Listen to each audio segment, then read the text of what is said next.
So this is when WCW and ECW are on the decline. Yes. From someone in the business at the time, even though you were still, young and starry eyed and Super young, optimistic, yes. did you see and did you know that they were going down while they were? And if No. not, or even if so, what was your reaction when everything was going on? Like, how did that affect the business around you? How did it affect you? So instantly, I didn't get it. Like, keep in mind, at Wildside, the night before Super Brawl, what was that? 10? It had to have been 10. I Super think Brawl so. 1 was 91. So whatever the last Super Brawl was, 2001, it was Jindrak and Palumbo versus O'Hare and Stasiak uh, on the pay-per-view. The night before, they're doing that match in Cornelia to work out the kinks, right? So this is February of '01. So I couldn't have, I like, even then, like nobody thought like, oh, WCW is going out of business. AJ and Paris had just signed. Yeah. So like not any of us ever thought like we heard the rumors that oh WCW might be up for sale, but like okay, sure, heard that before, never gonna happen. You know, everything's fine. At the same time, not too long before that tag match, Kid Cash and Jerry Lynn had come in to do a wild side shot. And they were both asking around, other guys. And I just noticed, I just overheard it, where they were asking other guys about work because they didn't think ECW was going to last long. And I was like, that can't be real. Like, no way. I was just, we're talking about two stalwarts of my life. Like, Yeah. 0% chance. And so when the news breaks that WCW's gone and Vince had bought it and that ECW was gone, it was just, I was more shaken as a fan than I was a wrestler because I didn't even grasp, like, oh, there's so many jobs that aren't available anymore. Yeah. Like that didn't hit me till later.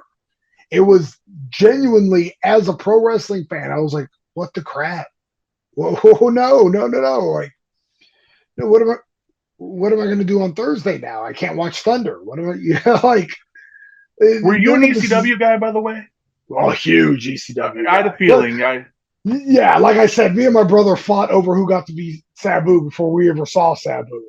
Uh, it wasn't until I started doing the shows in California where I found out about tape trading.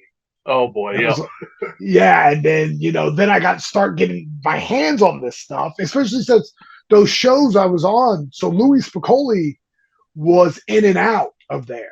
Oh, Uh, okay. so so honestly, if you want to, the first name I ever met was Rad Rad, was Louis Spicolli. Uh, uh, So underrated.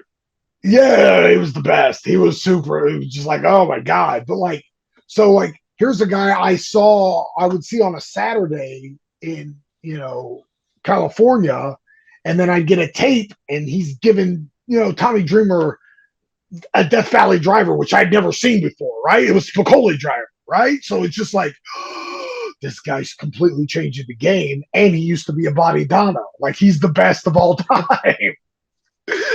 Just because the new generation's my era. Like, I love the new generation. I've got a story about that coming up. Yeah, little spoiler alert for those tuning into the Hard Times pay-per-view this weekend. But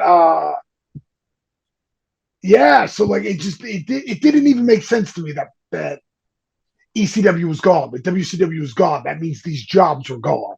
It meant I don't get to watch these shows anymore. Oh no. And then it was so they both went down in March of '01. It was the summer of '01 where it kind of sunk in on me like, oh no. Like, there's nowhere to work. Yeah, like yeah. Rey Mysterio doesn't have a job. How can I beat him for the cruiserweight title? Like, It's definitely it's crazy how much the industry changes. Because, you know, a decade prior, or maybe a little more than a decade prior, something similar happened. Not to the same extent, but, you know, the territory is starting to dry up. And you had Yep, all these yep. places that were starting to shut down. And it was all, and then everything got really healthy. The industry was set on fire like practically never before, you know, at least in a different Yes, way. yes. And now suddenly everything was shifting again. Yeah, and it's crazy. Just, you know, the beauty of hindsight is when you were living it, when you were in that moment, when you were in the 96 and the 97, and WCW is on fire, and people are genuinely like, oh, I think Vince is going to go out of business. Uh, it seemed like it was forever. But in the grand scheme of things, WCW was hot for 3 years. It's just 3 years. You know, like that's not WCW. What Turner bought it in what 89? Yeah. It made it till 01. You know, we're talking a little over a decade. That's crazy to think about. ECW now. was only around Yeah, what 8 years, 9 93 to years. Yeah. yeah.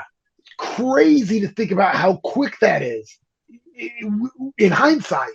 Because living in the moment, you know, like I remember ordering Barely Legal and thinking ECW was about to take over the world. Mm-hmm. 4 years later, they weren't in business. Yeah. Austin's It's run, crazy. I mean, Austin's run on top was, you know, oh, exactly. 3 years. Yes. And it was one of the greatest runs of all time, but it was only 3 years. Yeah, it's wild. It's wild when you start putting numbers on stuff sometimes where it's just like this doesn't seem right. But it's it's as right as it gets.